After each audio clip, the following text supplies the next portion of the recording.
Welcome to the Mobile Workforce Podcast, where we sit down and have real conversations with business leaders that have been where you are. During these interviews, we'll dive into what it takes to improve systems and champion processes that maximize performance. Each week, our trailblazing guests share their experiences and understanding of the workforce to help inspire change, challenge our thinking, and share what it takes to successfully travel the road to profitability. Now here's our host, co-founder and chief evangelist of About Time and WorkMax, Mike Merrill. Hello and welcome to the Mobile Workforce Podcast. I'm your host, Mike Merrill, and today we are sitting down again for episode and discussion number 2 with Robin Thorne. Robin is a president and CEO of CTI, a chemical engineering firm who provides project management, environmental safety and compliance, and also construction management services. Robin is also the founder of DemoChicks, which we're going to talk about on today's episode. And what DemoChicks is a nonprofit organization that introduces girls to non-traditional careers. In the last episode, Robin and I talked about the transition from paper to the cloud and how Robin's small team is making that transition. So today we're going to focus more on Robin's personal story of her nonprofit organization, DemoChicks, and how to get involved in the construction community and also help make changes for the better. Hello, Robin. Thanks again for joining us for another episode. Hello. Thanks for having me back. I must have said something right the first time. Yep, you did. You said a lot of things right. So it was a necessary must to have you back. All right. So one of the things that we felt was important to have you back on to share was I think that there's a great importance of having involvement from women in the construction industry today. There's a huge labor gap. There are lots of companies that don't have enough people and resources in play to complete the work that they have. And we feel strongly, and I've talked to many others who believe that women can help fill many of these roles in this currently male-dominated industry. So what, I guess, do you think that people can do to be helpful in moving the needle and getting more women involved in the construction workplace? I believe there are many obstacles that have to be overcome in order for women to continue to enter into the non-traditional careers and enter into construction. And why I say continue is because I'm there and there's other women who I know in the LA area who are in construction. But there are some obstacles to overcome and some challenges. Some of them that I faced early in my career was just the respect level, right? So you have to be confident in who you are and know who you are. And so that wasn't a problem for me initially. But just that the respect level, I've gone into rooms where I've been ignored, right? Because the assumption is that I wasn't the person in charge. But I was, it was my project, or having a seat at the table with the client and being ignored. I've had situations where the client didn't talk to me. They talked to the person who was with me when clearly it was my project. So those are some of the challenges that we have, or just not being given the opportunities, to participate on some of the projects. And I think that what would be helpful if we didn't see men or women, right? If we just saw professionals. So when we walk in the room, when we sit at the table, we're all professionals. We're at the table, so we've earned that spot. So whether you're a man or a woman, you're at the table as a professional and ready to talk about the deal or do the deal. Yeah, I love that. We're imperfect human beings working with other imperfect human beings, and sorry you're going through those experiences. That's sad to hear that in this day and age that those things still happen, but we certainly know that they do, and I appreciate you being willing to come on and talk about that and share your experience. So what do you think that the men that are listening can do to be helpful and to help remedy some of these challenges that you've experienced and that clearly others have as well? I think be more supportive. Just understand that we're just as qualified. I have a chemical engineering degree from Drexel University. So the guy who sat next to me, I have the same degree that he has, and I've worked in industry for over 20 years. So that person next to me who's worked for over 20 years, we both bring the same thing to the table. Actually, women are a little more creative. That book, Men Are From the Mars and Venus book. Yeah, men are from Mars, women are from Venus. Yes. Right. So I think that we have a little more creativity because we know the different shades of blue, right? Men probably say it's blue. We'll say it's baby blue, it's royal blue. So we have that creative thing going on, a little more insight. And I think we add a little more to the conversation. So it's great to have a woman on the team. And there's some statistics, I don't remember them exactly, that talk about the value of women being on a team and how teams are more successful when you have a woman there. Because it's just someone who's thinking differently, thinking outside the box. Yeah, I think most people would agree for sure that different perspectives can often and typically bring greater value, right? So it's not just one approach, one view.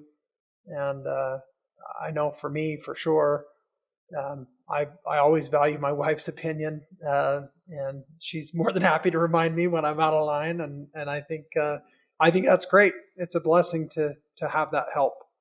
Tell me this. So, really, I think one of the other interesting things about you is that not only have you gone through those types of experiences and learned from them, and obviously grown past them as you continue to thrive, and you took things a step further. You didn't just stop there and say, "Well, I'm going to make this business, even more successful to show those people, just how smart I really am."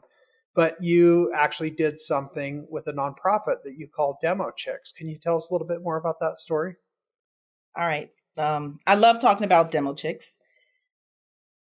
CTI, my day job, we had an opportunity to knock down a federal prison, demolish a federal prison out in the middle of the desert, Boron, California. And the prison had been closed for 20 years. And there were about 122 structures, single-story buildings, two-story buildings, and above-ground storage tanks. So summer of 2018, we were contracted to demolish the prison. And what I realized being out on site, like before we could demolish the prison, we had to obtain a contract. So that's when I realized this is a curriculum that we can actually teach. You have the procurement piece, that's the accounting. Then we had to look at the surveys, the lead and asbestos surveys, because they were 20 years old. So we had to do an assessment. After the assessment, we abated. We got rid of the lead and asbestos. Then we had to demolish the buildings. And after you demolish the buildings, you have to separate the materials, like the concrete from the steel, asphalt, right? Because all of it can't just go in the trash. So you have to recycle some. And then even after recycling, when you're doing the disposal, you have to identify where the materials could go. And then there's the transportation. And I thought, wow, this is incredible. Like, who knows about like the demolition industry, right? And we're not getting more land for anything to go up, things have to come down. So demolition in itself is a whole industry. And as I talked about that project with people, I realized that when people think about demolition, they think about a wrecking ball. And although our image is a wrecking ball, I have not yet swung a wrecking ball. We use excavators to do the demolition. And so I thought, wow, this is something that we can share with others. And there's a whole lot more to the story. But as a result of that, DemoChicks was born. That's fascinating. What a great deal of insight and vision you had to actually put that together in your mind and recognize that you were in the middle of something special and that could become something so much greater. So props to you. So when you talk about DemoChicks, is it a mentoring and training community, or what does that look like? What age ranges, et cetera? We have something for people of all ages. We did some research and we found that high school is too late to introduce girls to non-traditional careers. One of the challenges with engineering is that people aren't able to do math. So we have to introduce the concept to them early on. So we figured elementary school. I thought middle, but my team said, no, that's too late, elementary school, because they're starting to form their ideas and the direction they want to go in. So we have an online program for K through 8 students. It's done through Zoom. We started with in-person classes, like hands-on workshops in person. Then the pandemic hit. So we've been on Zoom. This is actually our second semester where we have online workshops so say like if it's an architecture workshop, we have a professional who talks about architecture, and then we have a Kahoot, like a little test for them to see how much they learn. And then they actually get a hands-on experiment. With architecture, it's marshmallows and toothpicks. And so they create the structures online. And then we also have a program for college students. It's a mentoring program. So women in the industry are mentoring girls who are college age through like the first 3 years of their career. So that's the mentoring program. And then we also have scholarships. So as a young nonprofit, we've given away 12 scholarships to college students over the last 2 years. So I'm really proud of that. Wow. That's amazing that you thought through it to that degree, that you started on the low end and you have everything all the way up through. Well, that's because I couldn't make up my mind. I was like, we can just help everybody. And we've had some women who have said, oh, we can do happy hour and get together as a group. So that's why we say we empower, we elevate, and we enlighten, right? And we say non-traditional, we introduce girls to non-traditional careers and empower the women who are in them. Because everybody loves DemoChicks. I mean, when people see the image, they get excited, and even some older, more seasoned women, they're like, I'll knock something down. So I'm thinking we're going to have a fitness program soon. That's funny. That's awesome. So what are some of the workshops like for these young girls and young ladies? Well, I mentioned the architecture. We've done one, believe it or not, geotechnical. And so they had some sand, some rocks, and some dirt in a bottle of water. So they built a berm, and then they pour the water on, and that teaches them about erosion, right? We've had our most recent workshop was a wrecking ball, where the girls were able to build a wrecking ball using cups, a straw, and some tape, and either an orange or a ball, depending on what they had at home. And what's exciting about this is the girls are sitting at their kitchen table with a laptop. So, sometimes I see the image and I'm like, well, we can be a little more sophisticated, but it's grassroots. I mean, they're there. We have membership and we send the supplies to the members, but people who just register online, we give them a list of supplies to buy. We've had workshops to talk about static electricity, like with the balloon. They rub the balloon and they see how it can stick to things. And, we've had, one of the programs we rolled out this school year was architecture.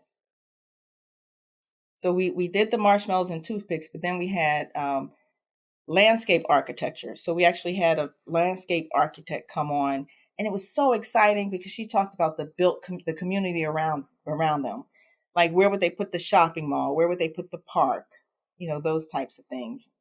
And we also had interior design, and the girls were able to design their own homes.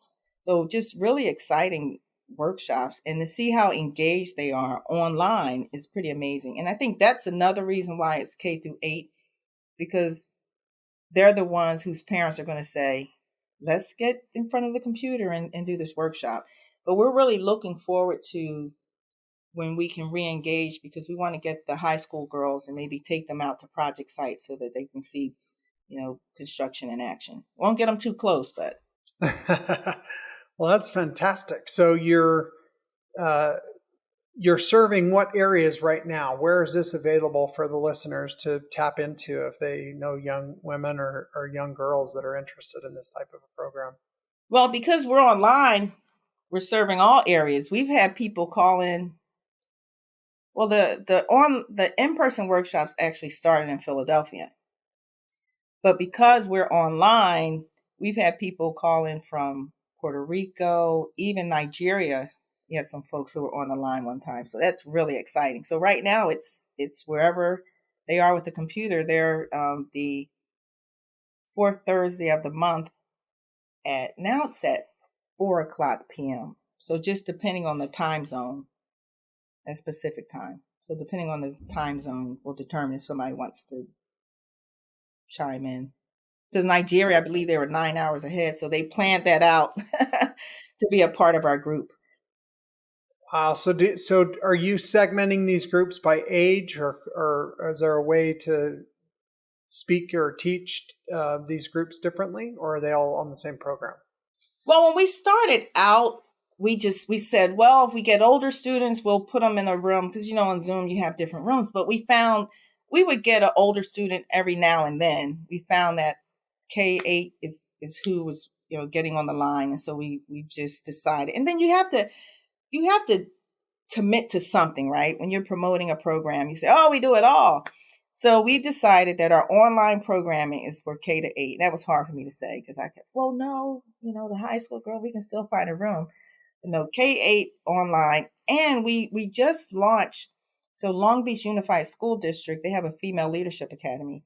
So we just signed up 2 classrooms. So we're going to provide online workshops for them specifically.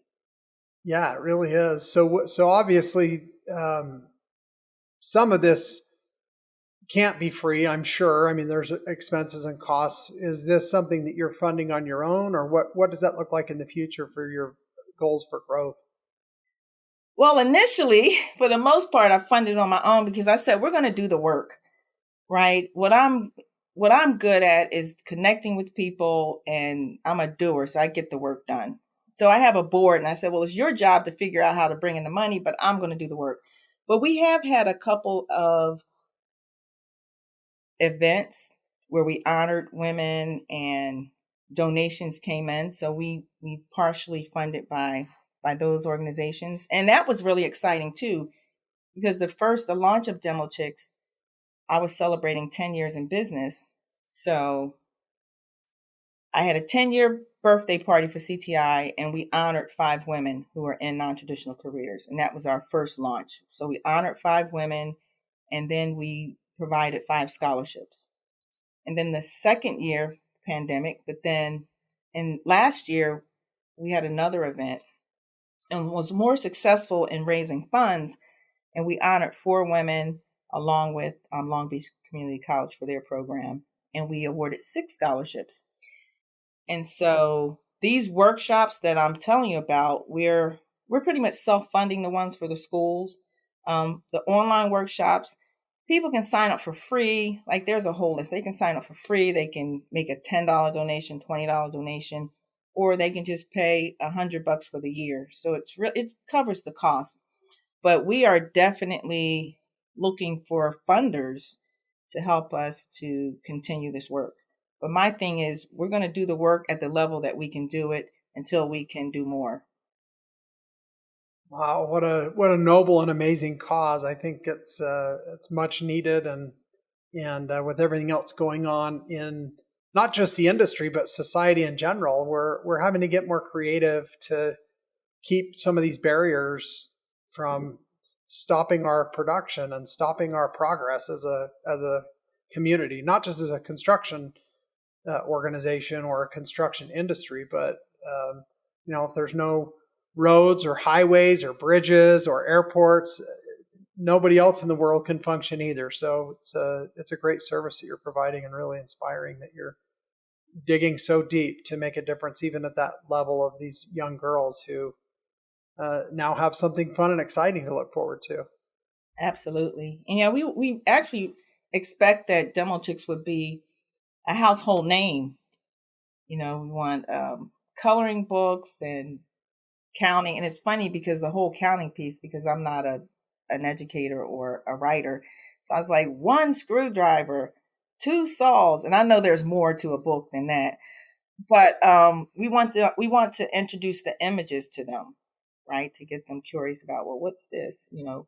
books about trucks aren't just for boys, right? So I'm just envisioning having a couple books, alphabet, counting, a puzzle. Sure. So those that are listening that are intrigued with this, how can they get involved or plug into some of what you're doing or help promote more of it or even have their own children join in? What resources are out there that they can tap into? Well, of course, they can follow us on social media. We're on Instagram and Facebook. And that's DemoChicks, DemoChicks.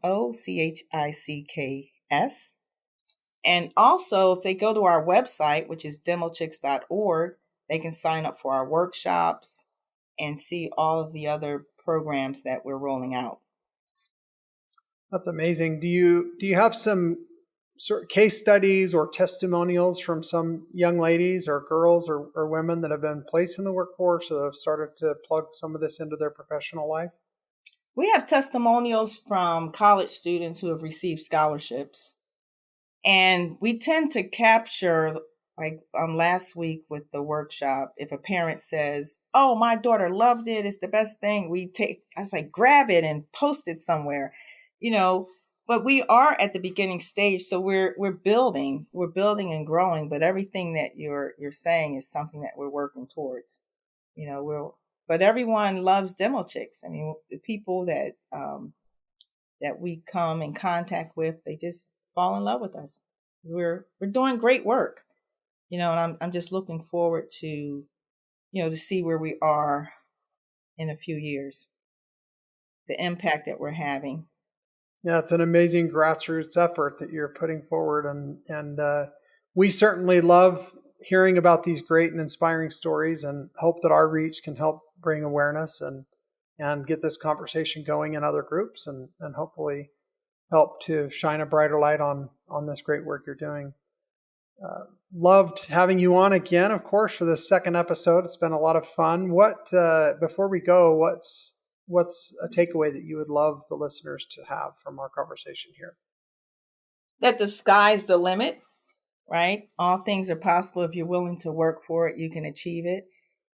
If you're willing to work hard enough, smart enough, you can achieve anything you set out to do. I think that's really important that people know that. And to get involved, right? We would love to see people get involved. If there are women who are in non-traditional careers, we need you as mentors, right? We need for you to be an example. One of the things that we often say at DemoChicks is see it, be it. If people can see it, then they know they can be it, right? Because there's a living example. So we encourage people to get involved and get involved at the level that you can, right? So someone may not go all in as I've done because it's just, how I'm wired. But what is the one thing that the person can do? Whether could be writing a check, because there's some areas it's like, no, I'm not doing that. I'll just write a check. So it may be writing a check, or it may be signing up for a workshop, or, what is it that you can do? So do the one thing that you can do. And that's in all areas, not just for DemoChicks, but just, in your life, for the world. Like, what's the one thing that you can do to make a difference? Oh, that's fantastic. Very inspiring. So before we wrap up today, what would you say is your superpower? I'd say my superpower is compassion. And the reason why it's a superpower, because if it wasn't for the compassion that I have for others, I wouldn't do the work that I do. Because oftentimes working in a nonprofit capacity, we may not feel like a lot of appreciation, but I'm not concerned about appreciation. My concern is about getting the message out, taking care of the young ladies and the women who are in the field, right? So my concern is more about people and caring for the people. So I would say compassion is my superpower. I love that. What a great response. Well, thank you again for joining us today. Had a lot of fun on this second discussion and conversation, and I hope you enjoyed it as well. And I know that our listeners most certainly will also. Well, thank you for having me. I really appreciate it. All right. We'll talk again soon, Robin. Take care. Thank you for joining us today on the Mobile Workforce Podcast, sponsored by About Time Technologies and WorkMax. If you liked the conversation we had today, or were able to learn anything new or helpful, please make sure to follow us on our WorkMax page on LinkedIn and on Instagram at WorkMax_. And subscribe to the show on iTunes or your preferred podcast platform so you will never miss another insightful episode. Also, if you enjoyed the podcast, please leave us a 5-star rating and review and share the show with your friends and colleagues. Your support means the world to us and will allow us to continue providing impactful information with others looking to improve their results in their business and, in turn, their life.